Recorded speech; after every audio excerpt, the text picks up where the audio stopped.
বাচ্চারা আসে তখন তারা রিডিং রাইটিং প্রায় কিছুই জানে না, সেখান থেকে আমাদের কষ্ট করে তুলতে হয়। আমার দুই বন্ধু আছে, আমাদের বন্ধু সোমনাথ আছে আর সুব্রত আছে, একদমই পড়তে পারে। আচ্ছা এখানে কি লেবেলিংটা নেই আঁকার, বলো তো কি বলবে, বলো তো উচ্চারণ করে বলো, বলো।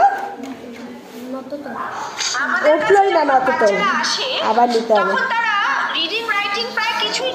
আচ্ছা যাকে নততল, তাই তো এটাতে উঠেছে নততল বলছে। আচ্ছা এইটা বলো, এটা কি লেখা আছে বলো, কি লেখা আছে? আর ঠেলা দিয়ে বলতে হচ্ছে, দেখুন ওকে ঠেলছে তবে ওর মুখ দিয়ে বেরোচ্ছে। বলো বলো কি লেখা আছে?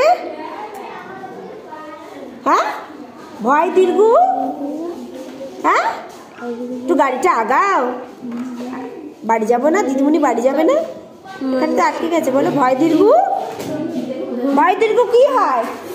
হ্যাঁ ভূ, আর ময়রসি কি হয়? ভূমি। এইটা ভূমি নিচের অংশটা, ঠিক আছে। এখানে লেখো তো, এখানে আঙুল দিয়ে লেখো নততল, লেখো তো, এই আঙুল বলছি পেন্সিল দিয়ে নততল লেখো। এটা লেবেলিং, আকার লেবেলিং, ঠিক আছে। নততল,